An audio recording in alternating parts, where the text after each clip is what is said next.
ótima noite para você que acompanha a nossa programação. Seja muito bem-vindo a mais uma edição do Vejam Só, aquele que, sem dúvida nenhuma, é o melhor debate teológico da televisão brasileira. E é um privilégio poder dividir esse momento com você que curte teologia, que gosta do aprofundamento no conhecimento das Escrituras Sagradas. E o Vejam Só tem esse objetivo, levar até você reflexão, provocação, com o intuito sempre de edificar, abençoar a sua vida e te instigar, de fato, a buscar nas Escrituras respostas para as perguntas que nós colocamos aqui todos os dias. Antes da gente começar o nosso debate, já vou aproveitar aqui, primeiro para colocar minha rede social, chega por lá, mais uma plataforma para a gente poder conversar, dialogar, @Zeca_Pereira. Quero agradecer demais a todos vocês que fazem parte desta comunidade virtual. Recebo muito carinho dos nossos telespectadores, o que só comprova a força do Vejam Só. Muito obrigado, Deus abençoe muito a vida de vocês e vocês não têm ideia da importância que é receber ali uma palavra de apoio, de carinho, o quanto isso motiva para a gente continuar o trabalho. Além disso, tem aqui as redes sociais do próprio Vejam Só. Então chega por lá em todas as plataformas, você nos encontra por Programa Vejam Só.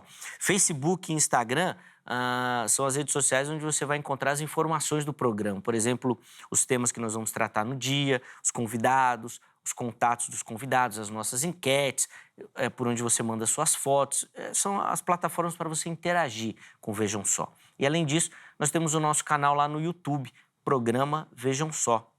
No YouTube, você consegue assistir todas as nossas edições, além daquelas que nós estamos produzindo, novas. Você também tem uma playlist lá com programações antigas, que nós denominamos de Vejam Só Retrô. Então tem muita coisa bacana. Só para citar aqui 2 exemplos, a última entrevista do Dr. Russell Shedd, tem lá uma entrevista com o Weber imperdível, além de várias participações do professor Adalto Lourenço. Vale muito a pena você chegar por lá, conteúdo para abençoar a sua vida. Se você se inscrever no canal e ativar as notificações, você vai poder também acompanhar as transmissões ao vivo do programa. Nós transmitimos as nossas gravações ao vivo lá pelo YouTube também. Então, se inscreva no nosso canal, ative as notificações, aí já vai aparecer no seu celular, o Vejam Só está ao vivo, você clica e acompanha, certo? E você pode também nos ouvir no formato podcast. Todas as plataformas de áudio, o Vejam Só está lá também para abençoar a sua vida. Então, indo e voltando do trabalho, da escola, se você pode ir no serviço, ouvindo, dá para você maratonar o Vejam Só nas plataformas de áudio, escolha a sua predileta e acesse Programa Vejam Só por lá também. Tá bom? Vamos apresentar os nossos convidados e aí a gente já coloca o tema para começar a nossa conversa de hoje. E é com muita alegria que nós recebemos aqui nos nossos estúdios o professor Lucas Ferreira. Ele que é professor na Faculdade Evangélica de São Paulo, a FAESP. Professor Lucas, seja muito bem-vindo, uma alegria recebê-lo. Ótima noite, graça e paz, meu irmão. Amém. Eu cumprimento a todos com a paz do Senhor Jesus. Primeiro, é um privilégio, uma grande honra poder estar contribuindo aqui com os irmãos para debatermos um assunto tão relevante, tão importante na teologia e na vida cristã, em especial o Tribunal de Cristo, que nós vamos estar tratando.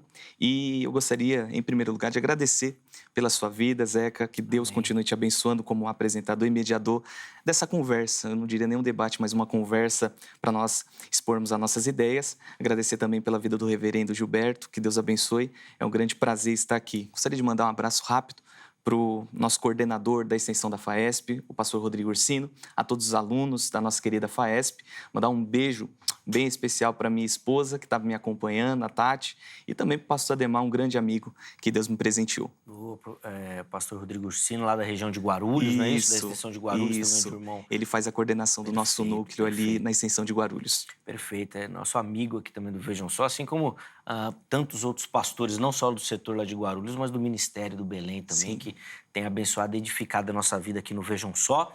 Professor Lucas, que chegou aqui falando que assistiu o Vejam Só desde criança, mas era quando o Weber apresentava, tá? Senão ficava ruim para mim, né? Mas, professor, muito obrigado, viu, pelo carinho. Tenho certeza que vai ser uma conversa edificante, vai abençoar as nossas vidas. Vou pedir rapidinho só para o irmão passar as referências da FAESP, de repente quem nos assiste tem interesse, quer conhecer um pouquinho melhor o programa, os cursos. Como é que o Amém. pessoal, como é que o nosso público faz? Bom, nós temos a extensão da FAESP na região de Guarulhos, no setor 19 do Ministério do Belém. Temos salas em diferentes regiões de Guarulhos e o que é importante é ser frisado, o nosso curso de teologia tem o nível básico, o nível médio, em diferentes endereços e é interdenominacional. Você, sendo de qualquer denominação, você pode estar lá fazendo a sua inscrição, se cadastrando. As matérias são rotativas, então, por exemplo, nessa semana nós vamos estar iniciando a matéria nova, Panorama do Antigo Testamento 2, e nessa quinta nós já estaremos iniciando. Então, você que quiser começar esse curso, você entre em contato conosco, que vai ser um prazer recebê-lo. Boa. Enquanto o professor Lucas falava, apareceu aí para você o site, tá bom, da FAESP, e também a rede social do nosso irmão. Então, se você quiser outras informações, né, pode acessar por lá e aí pegar direitinho conforme a sua necessidade. E, de fato, é mais uma instituição aí que pode agregar e ajudar aí na sua busca pelo conhecimento, tá bom? Esses contatos vão ficar salvos lá no nosso perfil oficial do Instagram, o @programa Vejam Só. E nós recebemos também aqui nos nossos estúdios, ele que é um amigo, um parceiro do programa, reverendo Gilberto Pires, ministro da Igreja Presbiteriana do Brasil. Reverendo Gilberto, obrigado novamente por aceitar o nosso convite. Seja muito bem-vindo. Graça e paz, meu irmão. Graça e paz, é um prazer, um privilégio estar no Vejam Só mais uma vez, de poder estar com você, Zeca, e conhecendo aqui o professor Lucas.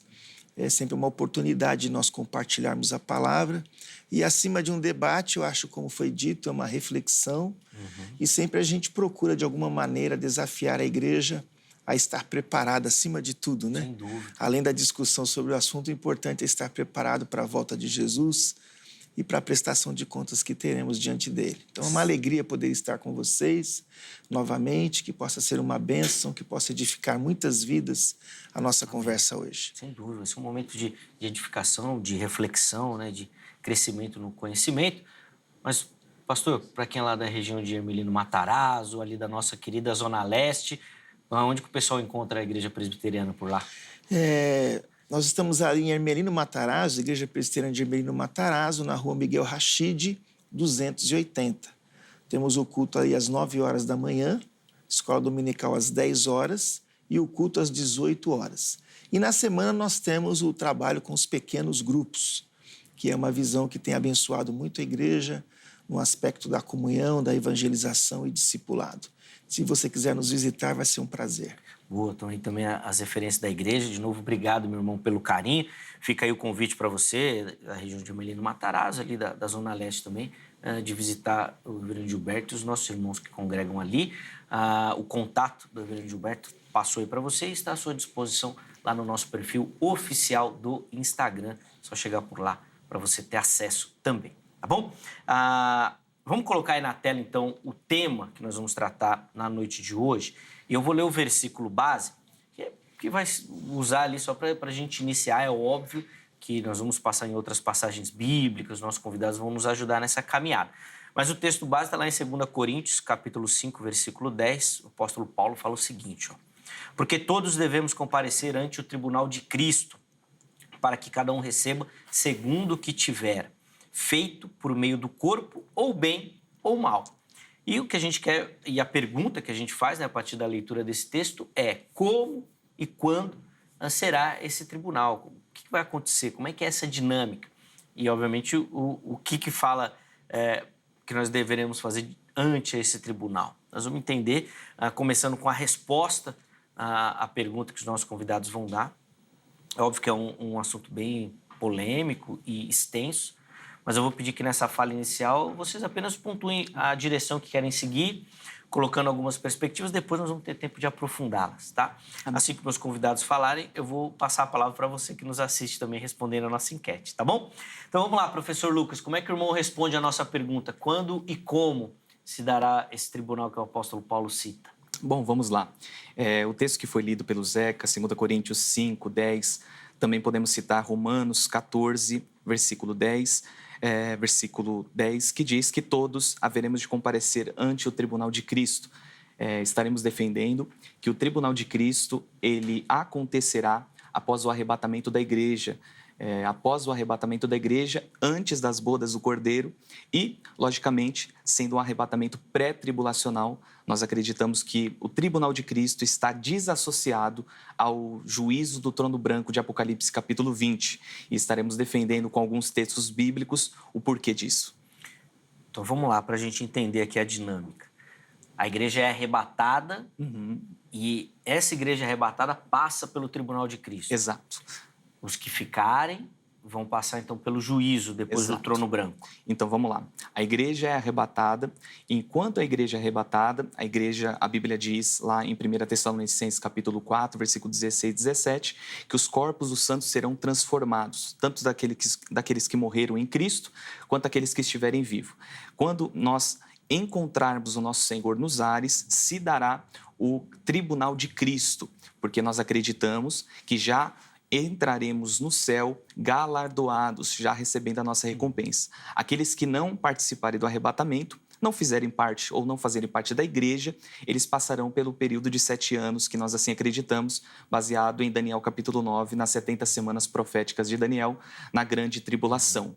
E aí só no final, após a grande tribulação, a vinda gloriosa do Senhor com a sua igreja, o milênio sendo estabelecido, no final, quando vai se estabelecer o estado eterno, nós acreditamos que haverá o juiz do trono branco, que em sua maioria será para os ímpios, aqueles que não creram no evangelho, e possivelmente alguns que nasceram durante o período do milênio, morreram, também passarão, serão julgados ali naquele julgamento, e também os anjos serão julgados para se cumprir a palavra de 1 Coríntios capítulo 6, que a igreja vai julgar até o mundo e também os anjos. Nesse segundo momento. Bom, você viu aí as considerações iniciais, é óbvio que tem muitos pormenores que a gente quer tratar. Eu já fiquei aqui intrigado com a questão do arrebatamento, a glorificação do corpo, o galardão. Perfeito. Tudo isso nós vamos tratar aqui na sequência. Agora eu quero passar a palavra ao reverendo Gilberto para ouvir a sua leitura do texto aí de 2 Coríntios. Quando, como, que tribunal é esse que o apóstolo Paulo fala? Primeiramente, eu entendo um princípio reformado importante, é que a Escritura interpreta a Escritura. A gente usa sempre a interpretação da parte pelo todo. E eu creio que o grande tribunal de Cristo será no último dia. O último dia é uma expressão muito usada. E quando você olha para a revelação progressiva de Deus, na leitura dos textos, a compreensão que pelo menos nós temos num contexto reformado, é que esse tribunal acontecerá no último dia, no juízo final. A Bíblia fala de um juízo generalizado, mas com uma distinção. Os salvos receberão galardão. Efésios 2, de 8 a 10, diz que pela graça sois salvos mediante a fé, e isso não vem de vós, é dom de Deus, não de obras para que ninguém se glorie, porque somos feitura dele, criados em Cristo Jesus para as boas obras, as quais ele de antemão preparou para que andássemos nelas. Então nós cremos que o grande patrocinador da salvação é o Senhor Jesus, cremos na eleição dos santos, ele nos predestinou antes da fundação do mundo, e ele patrocina essa salvação, ele garante essa salvação, ele nos dá a condição de ter uma vida de santidade, entrar nesse processo de santificação, de maneira que as obras aconteçam naturalmente. Então, diante da ação do pecado no mundo, os ímpios terão que prestar contas diante de Deus pelos seus atos, e os justos receberão galardão. Como a minha visão é amilenista, eu creio que na visão pós-tribulacionista, que Jesus volta no final da grande tribulação, e até fico muito tranquilo na minha interpretação pela mera leitura dos evangelhos, na sucessão dos fatos, a gente percebe isso, e a Bíblia mostra muitas advertências quanto ao cuidado desse dia. Então eu creio que acontecerá de fato nessa expressão último dia, quando Jesus voltar. Diz a Bíblia que os mortos em Cristo ressuscitarão primeiro e nós, os vivos que estivermos aqui, seremos arrebatados e transformados. E nesse sentido eu creio de uma ressurreição generalizada. Porque às vezes a dificuldade de crer numa outra oportunidade é porque aí eu tenho que colocar em xeque que não será apenas uma ressurreição, mas mais ressurreições. Então, a postura milenista em relação ao pré-milenismo dispensacionalista, tem essas diferenciações hermenêuticas de interpretação. Nós cremos que o milênio já está acontecendo no céu, e o que nós estamos aguardando aí é o surgimento do anticristo, a grande tribulação, e na minha visão a igreja passará pela grande tribulação, e na volta gloriosa do Senhor Jesus, ele vai, através dessa ressurreição generalizada e através da transformação dos crentes que estiverem aqui, ele vai instituir então o juízo final, havendo posteriormente novo céu e nova terra. Reverendo Gilberto, me chamou a atenção aí na sua fala a indagação que o irmão colocou com relação a uma segunda oportunidade. O irmão definiria isso no sentido de, se primeiro acontece o arrebatamento, aí quem ficar vai perceber e aí seria mais fácil acreditar no evangelho, e aí teriam vantagem, vamos dizer assim, de quem foi? Seria isso? É interessante como a teologia aí, a postura teológica que se tem, como ela influencia na escatologia. Porque se eu penso, por exemplo, Jesus volta hoje e alguns frequentadores de igreja não vão, e eu tenho aquele sentimento, puxa, agora que eu fiquei, agora eu vou me arrepender, vou enfrentar o anticristo, e mesmo que eu tenha que morrer, eu vou morrer para estar com Cristo. Primeiramente, quem convence o homem do pecado, da justiça e do juízo é o Espírito Santo.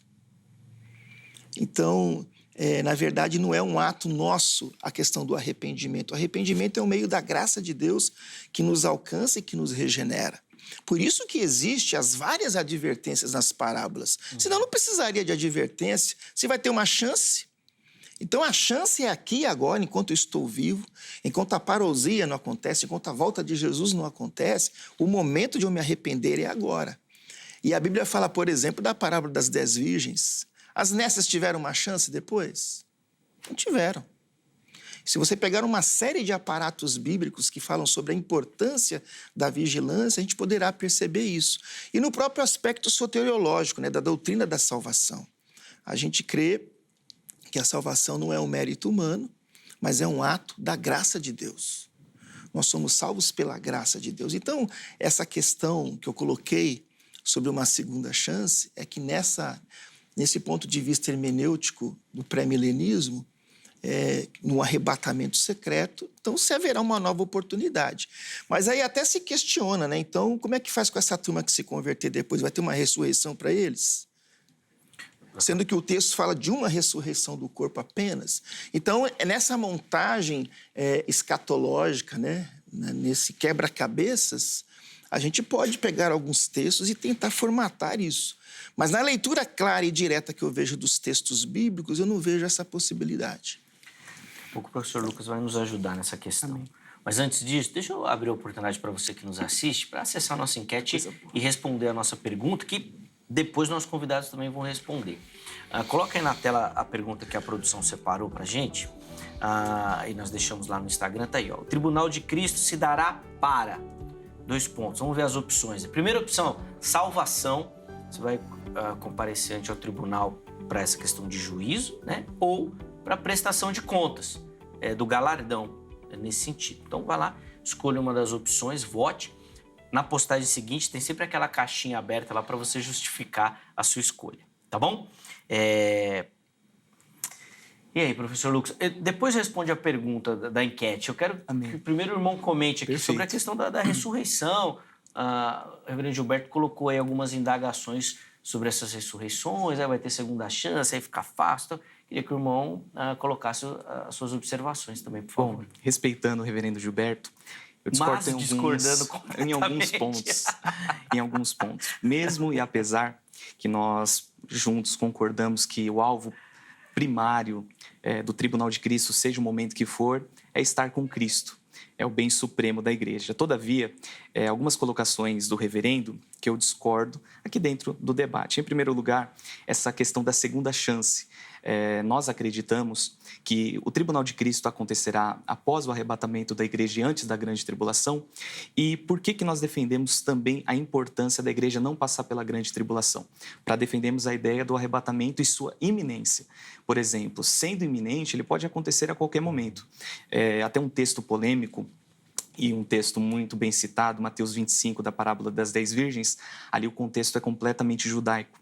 Nós acreditamos que Mateus 24 e 25, e principalmente um grande teólogo chamado Thomas Aes, defende essa ideia de que ali todo o cenário narrado em Mateus 24 e 25 é o cenário tribulacional, onde os judeus e aqueles que não fizeram parte da igreja antes da grande tribulação irão participar. E sendo assim, nós acreditamos que não será, por exemplo, uma segunda chance, mas uma oportunidade pela graça de Deus e pela misericórdia do Senhor. Mas, infelizmente, por terem rejeitado o período da graça da igreja antes da grande tribulação, essas pessoas irão sofrer. Mas outro ponto importante, que aí eu abro até, e não é para abrir para o debate, mas eu achei curioso o milênio ser realizado no céu. E aí onde fica a aliança davídica, a aliança que Jesus, ou Deus, fez com Davi, as promessas do trono de Davi. E outro ponto importante é que eu concordo plenamente que nós devemos olhar a Bíblia e não tentar encaixar pontos para tentar defender a nossa posição. Mas eu acredito, baseado na revelação progressiva também, que tanto os evangelhos quanto o livro do Apocalipse eles se completam. E dentro dessa perspectiva nós podemos traçar o tribunal de Cristo sendo um evento para prestação de contas, que será um evento exclusivo para a igreja do Senhor. E outro ponto importante a respeito da ressurreição, que foi muita coisa boa que foi comentada, a ressurreição, ela de fato, a Bíblia narra a primeira e a segunda ressurreição. A primeira ressurreição sempre está voltada para os justos, a segunda ressurreição para a associação com a segunda morte, para os ímpios. E isso é importante porque Apocalipse, capítulo de número 20, versículo de número 5, a Bíblia diz assim: mas os outros mortos não reviveram, até que os 1000 anos se acabaram, esta é a primeira ressurreição. Versículo 6, bem-aventurado e santo aquele que tem parte na primeira ressurreição. Logo, nós entendemos que há uma separação aqui. A ressurreição dos justos em momento diferente da ressurreição, por exemplo, dos ímpios. E aí que nós acreditamos, por exemplo, que é plenamente possível existir essa diferenciação das ressurreições, embora Daniel cite a ressurreição dos justos e dos ímpios. Todavia, a revelação é progressiva. Daniel não sabia o momento. Por exemplo, a primeira ressurreição está dividida em fases. Jesus foi as primícias, com Jesus no dia que ele ressuscitou, mortos foram vistos ressuscitados em Jerusalém. Vemos também a igreja como sendo ressuscitada no dia do arrebatamento, as duas testemunhas no período tribulacional e também os mártires que após a grande tribulação serão ressuscitados. Então, é plenamente possível nós entendermos dessa forma. Nesse arrebatamento da igreja, aqueles que eram igreja e morreram também serão ou serão ressuscitados nesse momento aí? Perfeito. Aqueles que estiverem em Cristo ressuscitarão no momento do arrebatamento e serão conduzidos ao tribunal de Cristo. Tá. E já para até puxar até o gancho para o nosso tema, o tribunal de Cristo nós acreditamos que seria um lugar onde os justos receberão as suas recompensas, não pelo mérito, não pela capacidade própria, mas pela graça e pelo poder do Espírito Santo que capacitou a igreja para realizar o trabalho ministerial aqui na terra. Só mais uma questão. Então, esse tribunal já seria para a entrada na habitação futura e final do crente, do salvo, né, vamos dizer assim. A Bíblia diz que a Nova Jerusalém ela desce de cima. Então, muito provavelmente, nós já estaremos na nova morada celestial, só que ainda no céu, que não será um milênio. Ali nós iremos para as bodas do Cordeiro, como o próprio texto de Apocalipse capítulo 19. E se nós não entendermos dessa forma, por exemplo, como o tribunal de Cristo sendo no momento do arrebatamento, o propósito do arrebatamento é perdido e o propósito também do tribunal de Cristo é perdido. Por quê? Porque, por exemplo... Vou deixar essa daí para você falar daqui a pouco. Tá ótimo, Por que é perdido? Tá ótimo. Deixa eu ouvir o reverendo Gilberto nessas outras questões que você colocou. Perfeito. Eu vou pedir para comentar da ressurreição, né, que o irmão já tinha pontuado aí as explicações do professor Lucas, e também essa questão dessa habitação intermediária, dessa descida, todos lá em cima já. Como é que o irmão analisa essas interpretações do professor? Eu entendo que a ressurreição, diante dos textos que falam da ressurreição, ela é generalizada. E não há nos textos uma distinção que uma vai acontecer em um momento, não há, e em um outro momento. Isso pode ser tomado, essa interpretação, por inferência e por uma reflexão pessoal na junção dos textos. Por exemplo, João 5, 28 e 29. Não vos maravilheis disto, porque vem a hora em que todos os que se acham nos túmulos ouvirão a sua voz e sairão. Os que tiverem feito bem, para a ressurreição da vida. E os que tiverem praticado o mal, para a ressurreição do juízo. Então, está no mesmo pé aqui. Quando Paulo fala em Tessalonicenses, quando ele usa lá que os mortos em Cristo ressuscitarão primeiro, ele está fazendo um paralelo ali dos justos. Ele está conversando sobre os justos. Mas isso não quer dizer que é uma ressurreição que só envolverá os justos. Ele diz que primeiro, na volta de Jesus, os mortos ressuscitam, depois nós, os vivos que ficarmos, seremos arrebatados, transformados e estaremos para sempre com o Senhor. Então, eu fico assim, confuso, biblicamente falando, né, de ter um texto que seja muito claro, dizendo que vai ter uma nova oportunidade e uma outra ressurreição. Às vezes se toma o texto de Apocalipse 20, e o perigo de Apocalipse 20, como em todo Apocalipse, é você interpretá-lo literalmente. Do início ao fim, a gente não interpreta literalmente, porque em Apocalipse 20 a gente quer que seja literal.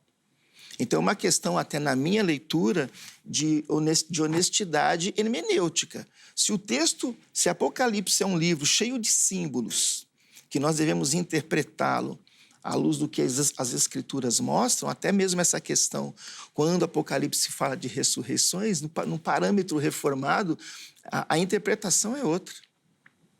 A gente passa, digamos assim, de uma ressurreição, entre aspas, né? Na medida que a gente estava morto em Cristo e nós somos vivificados, passamos pelo novo nascimento, e isso já é um processo maravilhoso de transformação, aguardando a ressurreição do corpo. Então, dentro da revelação de Deus, o propósito eterno de Deus é que um dia, pela graça maravilhosa dele, o corpo se junte novamente com a alma, porque o pecado produziu essa cisão. Então, eu creio, com muita tranquilidade, que neste último dia, até porque existem muitas evidências associando o juízo final, o tribunal de contas, ao último dia. Não é o penúltimo dia, é o último. Demonstrando a necessidade de nós estarmos preparados e de que, de fato, Deus vai consumar todas as coisas. Então, eu entendo que não dá para fazer essa distinção de uma ou duas ressurreições a partir desse texto de Apocalipse 20, por uma questão hermenêutica, e até tem muita discussão exegética sobre isso. E você fez mais uma questão depois, falando sobre o estado intermediário. Isso, porque o professor Lucas colocou isso, né? Usar a igreja, né? Inclusive já aqueles que serão ressuscitados, passam pelo tribunal, recebem o galardão e já estão na Nova Jerusalém. E ela desce depois, ataviada, o texto bíblico é claro. Bom, João claro, 14. Desculpa. João 14 até. Diz isso. A casa né? do Pai. Exatamente. Porque, aliás, nós tivemos um debate recente sobre essa questão da casa do Pai também, que também deu polêmica. Muita polêmica. Aí queria que o irmão comentasse sobre isso. Bem, em linhas gerais, quando você pensa em escatologia individual, o que acontece após a morte, sem falar da escatologia geral, que é a volta de Jesus, né? Nós cremos em céu e inferno. Cremos no paraíso ou no inferno. Direto. Morreu, o seu destino já está selado e você vai para lá, aguardando a volta de Jesus. Então, o que acontece nesse período é que os ímpios estão no tormento e os crentes estão no seio de Abraão, no paraíso, no céu, aguardando a ressurreição. Então, a Bíblia não mostra de forma muito detalhada como é que vai ser essa questão, digamos, dessa transição da volta de Jesus para o novo céu e para a nova terra. Eu acredito que quando Jesus volta, os que estão lá no céu terão seus corpos de volta, ressuscitados, um corpo incorruptível, indestrutível. Nós que estivermos vivos, se estivermos aqui, teremos os nossos corpos automaticamente transformados. Ou seja, a alma, o espírito vivificado com o corpo transformado, aguardando o desfechamento de tudo. E na minha visão, não sei como é que o Senhor Jesus fará isso, mas já haverá separação dos cabritos e das ovelhas, porque ele diz claramente isso.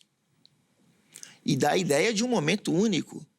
Vinde benditos de meu Pai, entrai na posse do reino que vos está preparada antes da fundação do mundo, ou desde a fundação do mundo. E os que estiverem à esquerda, apartai-vos de mim, malditos, para o fogo eterno, preparado para o diabo e seus anjos. Então a gente percebe que essa divisão, ela acontece no mesmo momento.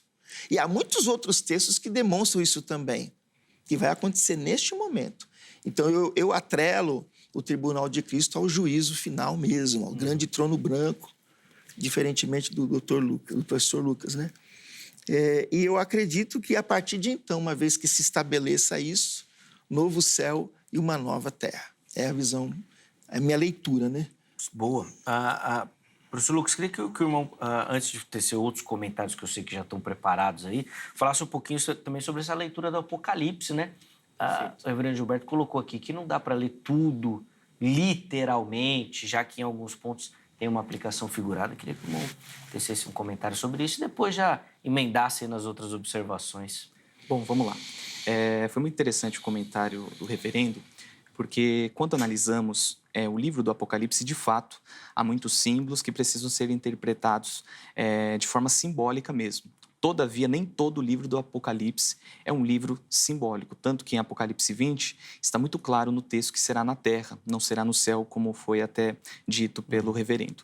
O segundo ponto é que não há desonestidade de quem interpreta dessa forma, como foi subentendido até pela colocação do reverendo, mas muito pelo contrário. O fato do reverendo ser amilenista, ele nega o milênio literal, e deixa de cumprir, como eu disse até no início dessa explanação, a promessa feita a Davi, que seria cumprida ou será cumprida plenamente em Cristo Jesus. Tanto que Jesus, na sua primeira vinda, ele não veio para reinar, ele veio para ser o Cordeiro de Deus que tira o pecado do mundo. Foi cumprido. Quando Jesus é visto ressuscitado, já em Apocalipse capítulo 1, ele declara: foi-me dado todo o poder no céu e na terra. Ele tem todo o poder. Todavia, hoje, a igreja reina espiritualmente, mas chegará o dia que vai se estabelecer aqui um milênio em que Cristo, juntamente com a sua igreja, vai reinar aqui na terra. Agora, sobre essa questão do tribunal de Cristo, precisamos fazer uma clara diferenciação entre o tribunal de Cristo, o julgamento das nações e o juízo do trono branco.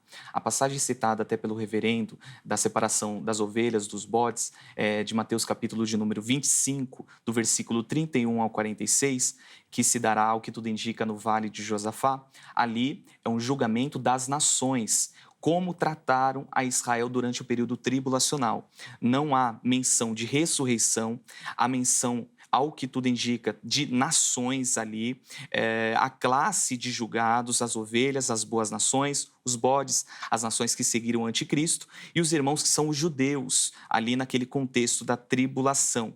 Perceba que nenhum livro é mencionado naquele julgamento, apenas uma separação. E aquele julgamento ocorrerá antes do milênio, enquanto que o tribunal de Cristo, por exemplo, nós acreditamos que se dará após o arrebatamento da igreja. A expressão que Paulo se utiliza é bema. Bema era uma plataforma com degraus onde os juízes ou os árbitros dos jogos istmicos, eles ficavam para julgar e recompensar os atletas vencedores dos jogos daquela época de Paulo. E ele usa essa expressão principalmente para mostrar o propósito do tribunal de Cristo, que é recompensar os justos, recompensar a igreja de todo o trabalho prestado. Temos aqui, por exemplo, para deixar até claro, evidências em 1 Coríntios capítulo 3, que ele vai fazer a distinção dos fundamentos, dos materiais que são utilizados para se edificar sobre o fundamento que é Cristo. E 1 Coríntios 3,15, ele vai dizer: se a obra de alguém se queimar, sofrerá detrimento, mas o tal será salvo, todavia, como pelo fogo, apontando que ali não haverá alguém que padecerá de condenação, como é o caso do juízo do trono branco. A pessoa que aparecer, por exemplo, com palha, com feno, com madeira, ela pode perder o seu galardão, mas não perderá a sua salvação. Em segundo lugar, 1 Coríntios 3, do 10, 11 e 12, ele vai dizer assim: mas veja cada um como edifica sobre ele. Quem é o fundamento? Cristo. Só pode edificar sobre esse fundamento quem pertence a Cristo. Logo, participarão somente a igreja do Senhor. A igreja do Senhor somente participará do tribunal de Cristo, porque será, eu achei interessante uma frase a respeito disso, será um assunto de família. O tribunal de Cristo será o Pai, Cristo ali recompensando a igreja, galardoando a igreja para habitar com ele já por toda a eternidade. Diferente do juízo do trono branco, que ali não há citação de recompensa, mas a recompensa é segundo a obra de cada um, e a recompensa é muito clara, a segunda morte, ser lançado no lago de fogo e enxofre. Aqueles da tribulação, do milênio, que se converterem, entram nesse tribunal do trono branco, então ali tem recompensa, galardão, salvação também? É possível que sim. Embora alguns acreditem que durante o período do milênio, e nós subentendemos pelo texto, a vida será prolongada pela qualidade de vida que será esse período, mas é possível que as pessoas que morrerem durante esse período serão recompensadas também nesse evento. Mas aí eu jogo para o reverendo a pergunta, como que eu consigo cumprir essa palavra de 1 Coríntios 6, sem usar ainda o livro do Apocalipse, 1 Coríntios 6, do versículo 2 ao 3, que Paulo vai dizer: não sabeis vós que os santos hão de julgar o mundo? É uma pergunta. Ora, se o mundo deve ser julgado por vós, sois porventura indigno de julgar as coisas mínimas? Não sabeis vós que havemos de julgar os anjos? A pergunta que eu faço para o reverendo é: se nós, já no juízo do trono branco, no juízo final, estaremos sendo julgados pelo Senhor, então nós sairemos de réu para juízes junto com Cristo? Lembrando que esse julgamento aqui que Paulo está falando não significa que nós teremos a liberdade de tomar a decisão própria, mas estaremos julgando com Cristo. E isso só pode se cumprir se a igreja já tiver sido julgada, já tiver sido galardoada no tribunal de Cristo, e aí no juízo do trono branco, em especial, nós haveremos de julgar os anjos. Porque, por exemplo, até mesmo reinando com Cristo durante o milênio, nós não estaremos julgando os anjos, mas no juízo do trono branco, os anjos serão julgados. Lembrando que Satanás, o anticristo e o falso profeta, eles serão julgados de forma separada pelo próprio Cristo. Eles serão lançados em primeiro lugar para inaugurar o lago de fogo e enxofre. Todavia, os anjos, os demônios que caíram, eles serão julgados por Cristo e pela igreja. Então, como que eu encaixo essa questão de réu para juiz? Romanos 8:1 diz que nenhuma condenação há para os que estão em Cristo Jesus. Esse supremo juiz de toda a terra, que vai julgar a todos, ele não tem dúvidas. Ele não vai ter que ouvir ninguém, ele já sabe tudo. Inclusive, aqueles que foram redimidos por ele, salvos por ele, selados por ele, serão glorificados por ele. O pacote de salvação lá de Romanos 8 diz que ele nos predestinou, nos chamou, nos justificou e nos glorificou. Jesus já nos vê glorificados. Então, a ideia o termo réu não serve aí para o salvo, para o redimido. Nós já fomos salvos, nós já estamos salvos por ele. Nós contribuiremos de alguma maneira nesse julgamento, nós não sabemos como. O texto não dá pistas. E até eu não vejo dificuldade na questão de classificar um tempo. Pela leitura que eu faço das Escrituras, eu entendo que será concomitante a coisa. E na verdade, será apenas uma decretação daquilo que Deus já planejou para a gente antes dos tempos eternos. Eu acho que então vai ser, de alguma maneira, Deus vai mostrar para nós a questão do galardão, porque o galardão tem a ver com boas obras. Quem patrocina as boas obras é o próprio Deus quando nos regenera. Mas existe, além da soberania de Deus, a responsabilidade humana. Uma vez que o cristão ele é regenerado, ele participa do processo da santificação de forma responsável, de forma própria. Então, quanto à sua pergunta, no que você disse quanto a essa participação do julgamento de homens, de anjos, eu acredito, não vejo dificuldade da nossa participação, até porque eu acho que não se qualifica o conceito réu para a gente, como igreja que foi acolhida pelo próprio Deus, que foi salva e redimida pelo seu sangue, né? E uma outra questão que você colocou professor, foi sobre a questão do próprio milênio, né? Eu ainda tenho muita dificuldade de entender essa questão. Vamos supor que Jesus volte hoje, nós somos arrebatados, transformados. Diz lá o texto que estaremos para sempre com o Senhor e ninguém mais poderá roubar a nossa alegria. Agora imagine em um milênio você convivendo já com o corpo glorificado com pecadores, com a presença ainda do pecado, mesmo, digamos, teoricamente, num processo de avivamento que de algumas leituras, de alguns movimentos têm quanto ao milênio, mas ainda as pessoas com corpo que existe uma essência, uma natureza pecaminosa. Então, como é que uma pessoa que foi ressuscitada por Cristo ainda convive nessa ambivalência?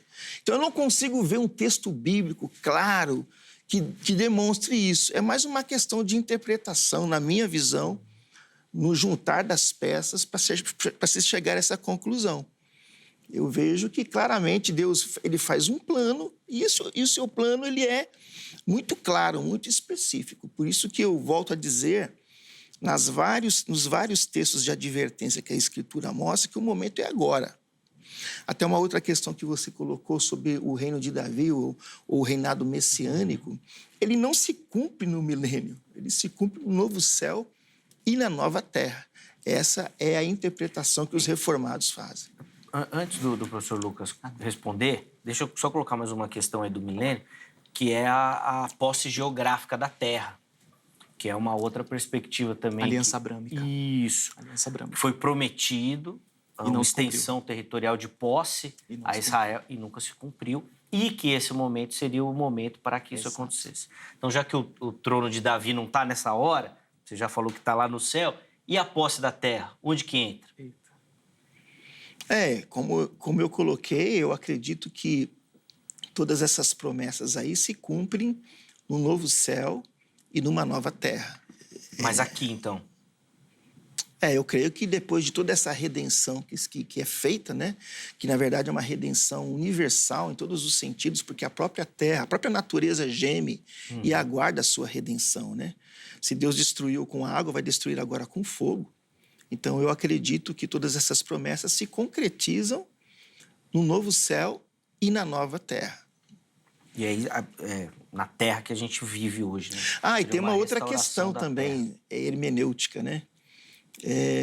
Os pré-milenistas acreditam na distinção entre Israel e igreja. Isso, perfeito. Nós, reformados, não cremos. Nós cremos que a igreja é o Israel de Deus. Até quando se pensa na revelação progressiva de Deus, né? Então, dá para dizer que a igreja já tomou posse dessa terra? Seria algo nesse sentido ou não faz essa aplicação? Seria espiritual mesmo? Eu acho que seria totalmente espiritual. Tá. E até tem um perigo, né? Agora eu quero fazer aqui Porque hoje a gente faz uma defesa a Israel e até se coloca um slogan, né? Israel, o relógio de Deus. Como assim? Na nossa visão reformada, a gente crê que a igreja é o Israel de Deus. Sim. Deus usou Abraão, formou Israel com um propósito, para que fossem benditas e abençoadas todas as famílias da terra. Só que essa carta na manga ninguém conhecia. Sim. Quando Jesus Cristo veio, o mistério foi revelado, que ele tinha um plano para os gentios. Então, o nosso Deus é um Deus que planeja, não é um Deus que é pego de surpresa, não é um Deus que, de repente, vai tecendo... Opa, me equivoquei agora. Não, ele já tinha um plano. E o plano foi usar Abraão, a formação de Israel, para que, através de Israel, viesse a igreja. E aí entra, muito interessante, né, quando a gente pensa em soberania e responsabilidade, porque Deus não deixa de responsabilizar Israel pela sua negação. Mas estava na manga de Deus, graças a Deus, nós gentios. Então, isso eu estou colocando para acoplar aqui com toda essa série de discussões que nós estamos fazendo. Sim. Como um âmbito e o outro pode ser, de fato, diferentes, a maneira que a gente interpreta dentro desses pressupostos, né? Tem coisa, hein, professor Lucas, para comentar? Tem muita coisa. É um assunto que não dá numa hora para falar, não. Ó, vamos começar com aquela questão Vamos começar no milênio? Isso do corpo glorificado. Isso, como que é possível? Por favor. Bom, vamos lá, o reverendo contribuiu com muita coisa boa para a gente comentar e esclarecer, porque até uma dúvida, de muitos pré-tribulacionistas, pré-milenistas, como isso se dará. Bom, vamos lá.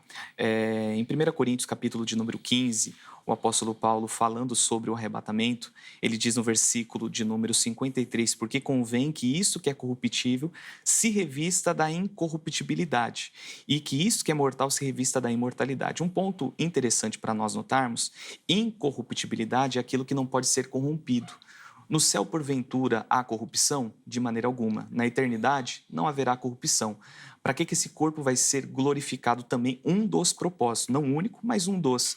Porque no milênio, com o corpo glorificado, a igreja estará convivendo com pessoas com corpos naturais. A ação do pecado ainda vai estar presente no mundo, que vai ser só completo a remoção do pecado quando Jesus trazer novos céus e nova terra, como o apóstolo Pedro diz que os céus e a terra estão guardados ou reservados como tesouro para o fogo. Então, o corpo incorruptível é para esse propósito. Então, perfeitamente possível. Por exemplo, Jesus ressuscitou com o corpo glorificado e passou 40 dias, de modo que até os discípulos, em certas oportunidades, não reconheceram, porque um corpo glorificado excede até mesmo a nossa compreensão. Outro ponto importante é que, se nós analisarmos a colocação sobre o milênio, de que todo milênio será literal, aí nós teremos que negar muitos textos do Antigo Testamento, principalmente profecias que Deus usou os profetas para falar do milênio, de um tempo em que o próprio Cristo iria reinar nessa terra. Então, uma pergunta até que eu faço para o reverendo, se não haverá, por exemplo, cumprimento das promessas a Davi, a Abrão, e se cumpre na igreja, então Deus rejeita Israel e Israel foi rejeitada por Deus, de modo que, como que eu entendo Romanos 9:11, quando o apóstolo Paulo ele deixa claro, principalmente no capítulo 11, a questão de que Israel será restaurada, Israel receberá uma renovação, de modo que o mundo será beneficiado com essa restauração de Israel. Então, nós cremos, por exemplo, que de fato Israel não é perfeito, e é por isso que a graça de Deus se manifesta sobre Israel. Um exemplo claro de que Deus vai cumprir as promessas feitas principalmente a Abraão é Gênesis capítulo de número 15, com aquele concerto, a partição dos animais, que é o próprio Deus que passa, uma teofania ali, ele passa mostrando que não era Abraão que garantiria, não era o mérito de Israel e nunca foi. Se nós olharmos, por exemplo, o livro dos Juízes, nós vamos ver que ali, se fosse o mérito de Israel, Israel já teria deixado de existir, mas o mérito é sempre do nosso Deus. Agora, um ponto interessante que eu gostaria de levantar até para o reverendo é que como que nós entendemos que o arrebatamento e após o arrebatamento teremos o tribunal de Cristo, a igreja no céu já glorificada antes da grande tribulação. Gostaria de citar Apocalipse capítulo 3, versículo 5, que Jesus ele faz uma promessa para a igreja, e eu acredito que seria desonestidade sim, nesse caso, se nós olharmos para essa promessa e dissermos que é uma promessa espiritual, porque ele vai dizer assim, o que vencer será vestido de vestes brancas, e de maneira nenhuma riscarei o seu nome do livro da vida, e confessarei o seu nome diante do meu Pai e diante dos seus anjos. Promessa para a igreja. Jesus, ele citando em Mateus 22, uma parábola, ele diz, uma parábola que um rei, ele encontra um homem que estava numa festa e ele não tinha veste nupcial. E por não ter veste nupcial, ele foi removido daquela festa, porque a veste garante a permanência na festa. Associando, por exemplo, com a promessa de Apocalipse 3:5. Apocalipse 4:4, a Bíblia vai dizer que João ele tem a visão dos 24 anciãos. E como nós temos a certeza que ali é a igreja do arrebatamento esse secreto e antes da grande tribulação, porque ele vê esses anciãos com vestes brancas e coroa na sua cabeça. Apocalipse capítulo de número 7, vemos também uma grande multidão com vestes brancas, pessoas que vieram de grande tribulação, as pessoas que foram salvas durante esse período tribulacional, em especial, ao que tudo indica, os judeus que irão se converter nesse período. E Apocalipse 19, que eu acredito que é o texto mais claro, que eu gostaria de dar a opinião do reverendo, que a Bíblia vai dizer assim, Apocalipse 19, 7, 8, regozijemo-nos e alegremo-nos e demos-lhe glórias, porque vindas são as bodas do Cordeiro. E já sua esposa se aprontou, e foi-lhe dado que se vestisse de linho fino, puro e resplandecente, porque um linho fino são a justiça dos santos, antes da vinda gloriosa do Senhor. A igreja já estará com Cristo, galardoada, e vem com Cristo para Cristo prender o diabo, de fato, porque se nós falarmos que o diabo já está preso, como, por exemplo, os amilanistas defendem, que o diabo já está preso, nós devemos jogar fora a passagem do apóstolo Pedro, que ele diz que o diabo, nosso adversário, anda ao nosso derredor, bramando como um leão, buscando a quem possa tragar. E o que de fato nós vemos é que a ação demoníaca, a ação de Satanás ainda está presente, restringida, obviamente, pelo poder do Espírito Santo na igreja. Então, Apocalipse 19, versículo 14, os exércitos no céu com cavalo branco, vestidos de linho fino, branco e puro, é a igreja que já está glorificada, já recebeu o seu galardão antes da grande tribulação e antes de se estabelecer o milênio e antes do juízo do trono branco. Você colocou muita coisa. Muita coisa. Quero ver Pra poder... você desatar esse nó, Reverendo Gilberto. E, o melhor, 3 minutos para isso. Olha, a própria questão da interpretação do Apocalipse já é um conflito, porque a história é contada 7 vezes. Então, até tem que se tomar muito cuidado quando a gente interpreta alguns capítulos sem poder avaliar o ciclo nessa contagem de momentos, né? Eu, particularmente, né, talvez até precise estudar mais, mas eu não vejo, assim, uma dificuldade, até na questão dos conceitos que você colocou das vestiduras brancas, de isso acontecer depois da grande tribulação. Porque Jesus mesmo, quando ele faz o sermão profético, pela linha que Jesus discorre, fica muito claro ali que, até quando vêm os sinais, né, de que a volta gloriosa dele está acontecendo. E às vezes até algumas pessoas usam alguns textos que, na minha visão, estão fora de contextos, tipo que Deus livra o justo antes que o mal chegue. E os nossos irmãos que sofreram lá em Roma e estão sofrendo no mundo até hoje, nós vamos ver, por que tem que ter uma diferenciação agora na grande tribulação? Se já houve tantos tipos de anticristos e quantas manifestações de juízo nós já tivemos com muito sangue derramado, inclusive o sangue dos mártires foi a semente da igreja. Então, eu não consigo ver biblicamente até uma distinção de que a gente não vai participar da grande tribulação porque Deus vai nos tirar antes. Eu não consigo ver uma conceituação bíblica para isso, entendeu?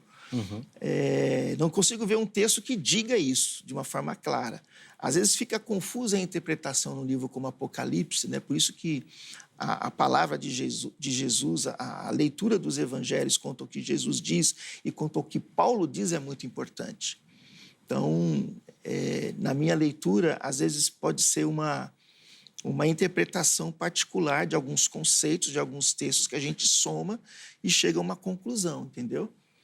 Então, eu diante de tudo que o professor Lucas falou, eu continuo com a minha postura, entendeu? Eu acho que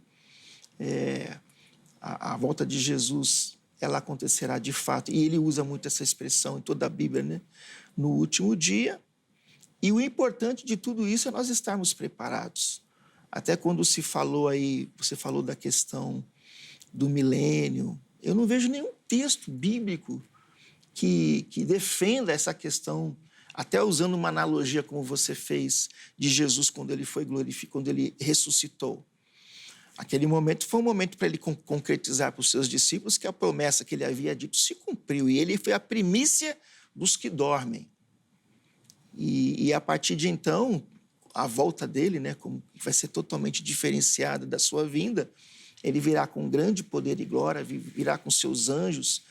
Então, até quando a gente pensa nesse esplendor da volta de Jesus associado ao arrebatamento, aí a gente pensa que vai acontecer mais alguma coisa depois.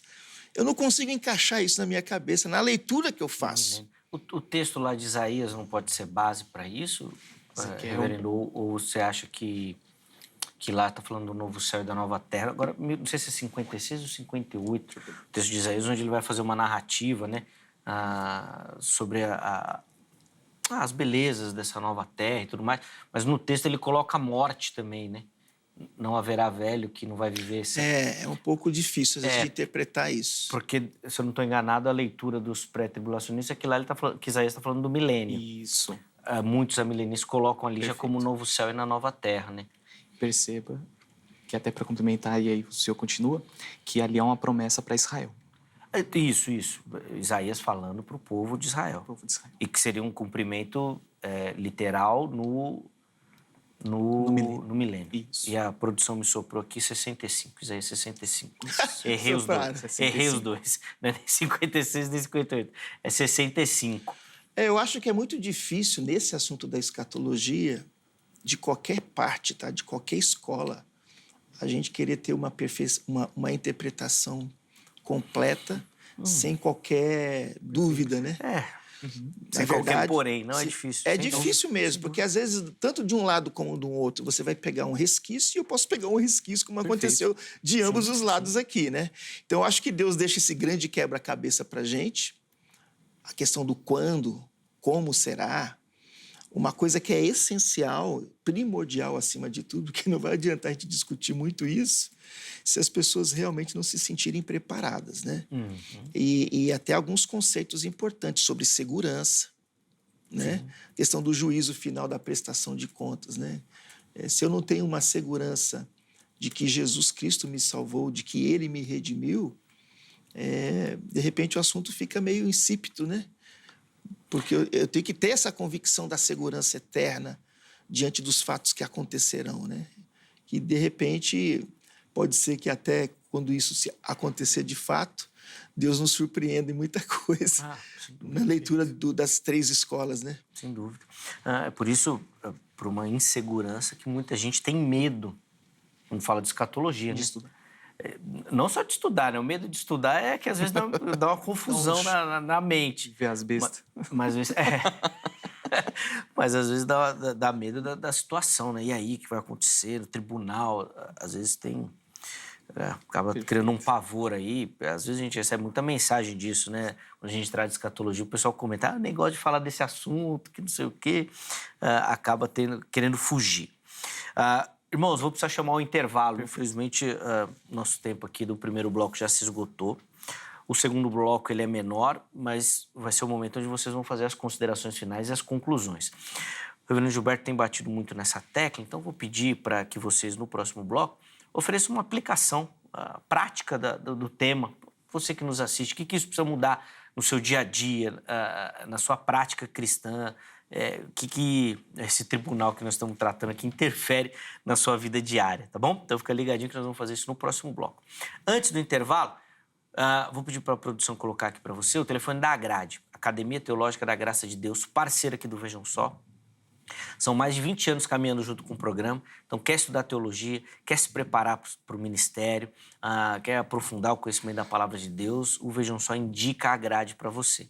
A Grade, inclusive, está com novos modelos, novos formatos, de educação à distância também, vale muito a pena você conhecer.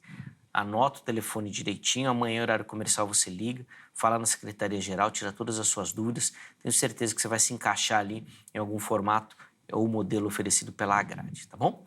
Vou deixar aqui para você também, antes do intervalo, as redes sociais da HIT. Vem conhecer o nosso conteúdo, a nossa programação, tudo aquilo que a HIT oferece para você, tá bom? Então tem aqui Instagram, Facebook, tudo lá para você poder nos acompanhar, certo? Intervalo rápido, Vejam Só vai, mas na sequência nós já estaremos de volta.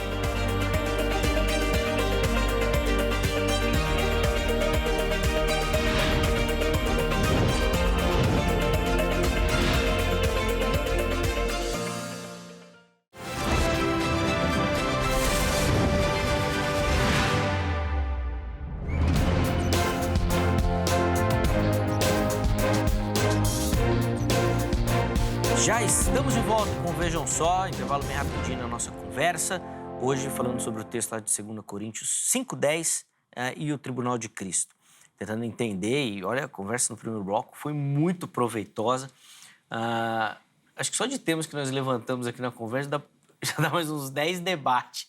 Se a gente for repartir todos os assuntos que nós tratamos aqui, para você ter ideia do tamanho aí da discussão teológica diante de um versículo só que a gente colocou aqui em tela. Professor Lucas Ferreira, reverendo Gilberto Pires, deram suas contribuições no primeiro bloco. Neste bloco, eles vão fazer as considerações finais e a conclusão. Antes disso, deixa eu só dar aquela moral para você que nos acompanha, assiste o Vejam Só e participa do programa mandando a sua foto.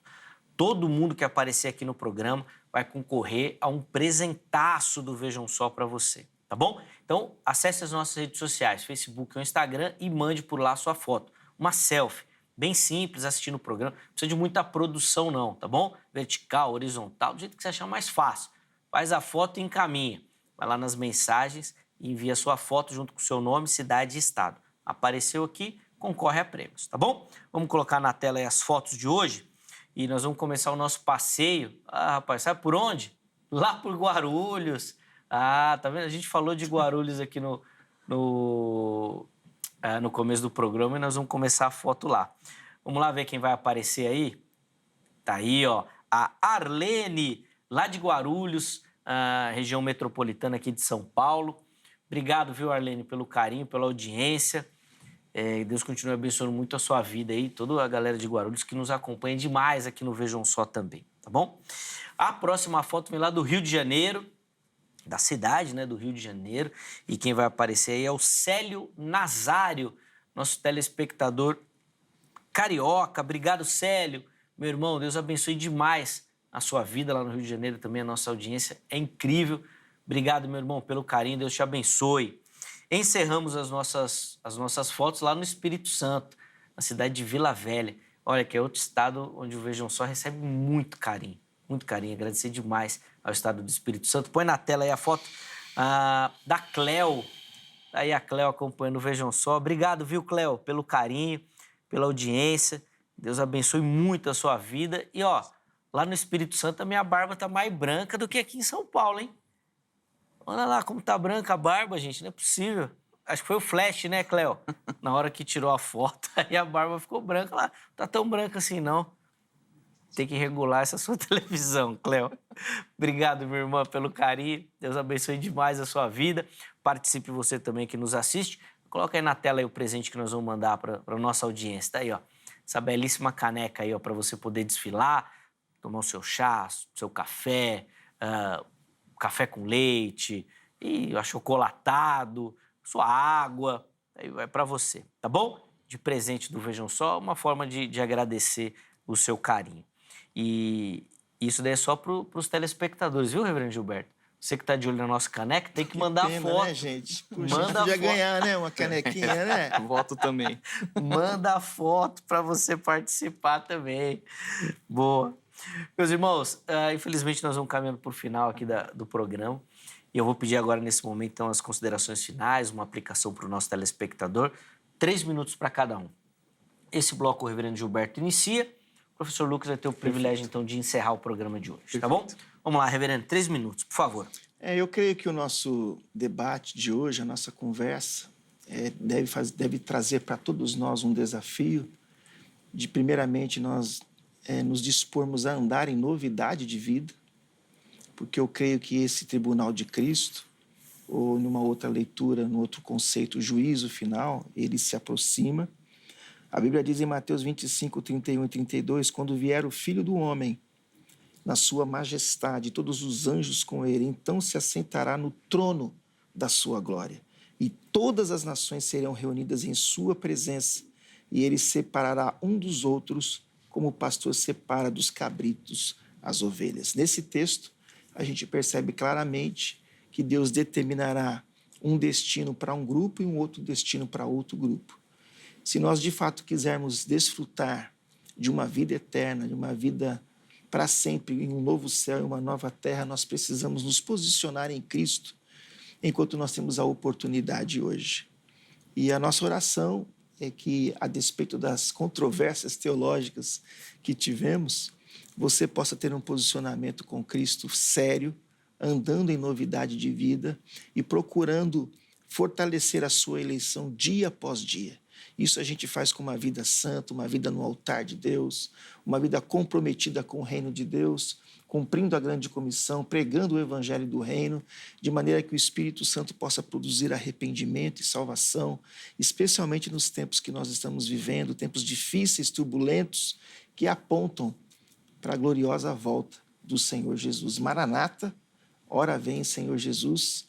E eu agradeço ao Zeca pela oportunidade, mais uma vez. Nossa, também o professor Lucas, um prazer conhecê-lo, que Deus continue te abençoando nos seus estudos, no seu ministério. Amém. A gratidão é toda nossa, meu irmão. Obrigado pelo carinho, por contribuir, né, na construção aqui do Vejam Só. E antes de encerrar, para não esquecer, Breno, queria também dar essa oportunidade aqui para o irmão falar do seu material, do livro. Também nós vamos colocar aí algumas imagens. Se você que nos assiste tiver interesse, por favor, fala um pouquinho do livro. Eu escrevi um livro, a segurança, o título é Uma Vez Salvo, Salvo para Sempre.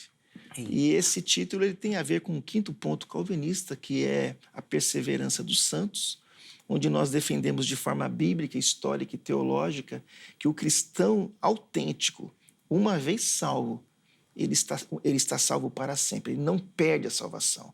É um tema também polêmico no meio evangélico, porque existem as posturas, mas é um livro onde nós tratamos sobre essa maravilhosa graça. Onde abundou o pecado, superabundou a graça. E é a graça de Jesus que nos tira de um momento de morte espiritual, né? Ele nos deu vida, estando nós mortos em delitos e pecados, ele nos vivificou. E o que a gente vai defender no livro é exatamente isso, que quando Deus começa uma obra, na nossa vida, ele termina, porque ele é o autor e o consumador da nossa fé. Boa, obrigado, Reverendo Gilberto. As redes sociais apareceram aí para você, então se tiver interesse pelo livro, pode mandar uma mensagem lá que o Reverendo explica direitinho como é que faz para adquirir o material. Muito obrigado. Obrigado, Reverendo, pelo carinho. O aluno Gilberto respondeu na prova do professor Lucas que uma vez salvo para Deus, sempre. vai dar problema isso. Falou no final. Vai tirar 5, né, professor? Porque explicou bonito, falou os conceitos corretamente, mas errou, né? No último dia. Ei. Professor Lucas, vou devolver a palavra ao irmão. Vamos lá. Para as considerações finais aqui do tema que nós abordamos. E, obviamente, uma aplicação para quem nos assiste também da temática, por favor. Perfeito, vamos lá. Já pegando o gancho, e até uma brincadeira, o calvinista, o eleito, ele não pode cair, mas Israel eleito cai. Isso é interessante. 1 Coríntios 10, capítulo de número 10, no versículo de número 32, nós temos a distinção judeu, gentil, igreja de Deus. E Mateus 24, Jesus ele deixa claro que a grande tribulação será um período inédito, nunca ocorreu. Embora nós entendamos que a perseguição, por exemplo, do início da igreja primitiva foi uma perseguição muito intensa, mas a grande tribulação não terá paralelo. Todavia, é muito importante também nós pontuarmos nessa consideração final a respeito do tribunal de Cristo. O que será julgado nesse tribunal? Nós acreditamos que as obras dos crentes em Cristo Jesus. Lembrando que as obras não salvam. A salvação é pela fé em Cristo, para produzir boas obras. Quem é salvo pela fé. Pela fé, para produzir boas obras. As obras não me salvam, mas me geram oportunidade de gerar boas obras. Nesse tribunal, as obras realizadas em Cristo serão julgadas. A qualidade será mais importante do que a quantidade e a intenção mais do que a ação. A nossa salvação é como se fosse um passaporte. Nós temos o passaporte, nós temos a passagem, que é pela fé em Cristo. Todavia, as nossas obras são representadas, por exemplo, pela nossa bagagem, o que levamos. E, para concluir, nós temos aqui 5 pontos do porquê que o tribunal de Cristo não é no último dia e não será junto com o juízo do trono branco. Em primeiro lugar, o local diferente, público diferente, critérios diferentes, períodos e resultado diferente. E para concluir, nós temos aqui uma passagem de Hebreus, no capítulo de número 6, no versículo de número 10, porque Deus não é injusto para se esquecer da vossa obra e do trabalho, do amor que para com seu nome mostrastes enquanto servis aos santos. Mateus capítulo 10, versículo 42, se alguém der mesmo que seja apenas um copo de água fria a um desses pequeninos, porque ele é meu discípulo, eu asseguro que não perderá o seu galardão. E Jesus, em Apocalipse capítulo 22, versículo 12, ele dá a promessa. Eis que cedo venho, e o meu galardão está comigo para dar a cada um segundo a sua obra. Nós cremos que o nosso Senhor está voltando, e nós cremos que Ele está nos capacitando, nos concedeu talentos, nos concedeu dons espirituais, ministeriais, nos deu o dom supremo do amor para poder executarmos a obra do Senhor enquanto estamos nessa terra. Mas, naquele grande dia, Cristo nosso Senhor, Ele que nos salvou pela graça e pelo seu sacrifício, Ele requererá de nós o que nós fizemos com o nosso tempo, de que maneira nós aproveitamos a presença de Deus na nossa vida. Então, aproveite esse tempo que Deus tem te dado, para que naquele grande dia, como alertou o apóstolo João na primeira carta, no capítulo de número 2, que nós devemos permanecer nele, para que quando ele se manifestar, tenhamos confiança e não sejamos confundidos por ele na sua vinda. Amém. Amém. Obrigado, professor. Amém. Que benção. Muito bacana contar com a participação do irmão. Tenho certeza que quem acompanha foi abençoado, edificado com as reflexões que o irmão trouxe. Para a gente encerrar, vou pedir só para o irmão reforçar, então, o contato da FAESP. Quem nos assiste, tiver interesse, quiser conhecer um pouquinho melhor o trabalho dessa instituição. Por favor. Perfeito. E eu queria aqui agradecer ao reverendo Gilberto, agradecer ao Zeca, que tem sido uma bênção para a nossa nação através desse programa, toda a equipe do programa Vejam Só. É um grande prazer estar aqui, foi uma honra estar aqui participando com vocês. E você que deseja acompanhar o nosso curso teológico da Extensão de Guarulhos, FAESP Extensão de Guarulhos. Você encontra lá a nossa rede social no Instagram. E também você seguindo a minha conta no Instagram, Lucas Ferreira Oficial 7, você também pode estar acompanhando o nosso curso teológico ali de teologia. E teologia bíblica, pentecostal e pré-tribulacional. Isso aí, você não perde o comercial. Já marcou o território. Boa. Obrigado, professor, pelo carinho. Deus continue abençoando demais sua vida. Os contatos do nosso irmão da FAESP apareceram aí, estão salvos lá no perfil do Instagram. Vamos rapidinho colocar na tela aí o resultado da nossa enquete para a gente poder finalizar o programa de hoje. O Tribunal de Cristo se dará para... Vamos ver as respostas? 24% dos internautas escolheram a opção salvação e 76% que esse tribunal se dará para prestação de contas. Muito obrigado a todo mundo que votou, que participou, pelo carinho aí da contribuição. A construção do Vejam Só passa muito por vocês que nos acompanham também. Bom, a edição de hoje fica por aqui. Amanhã, se Deus permitir, nós estaremos de volta com mais um Vejam Só. Um forte abraço e até a próxima.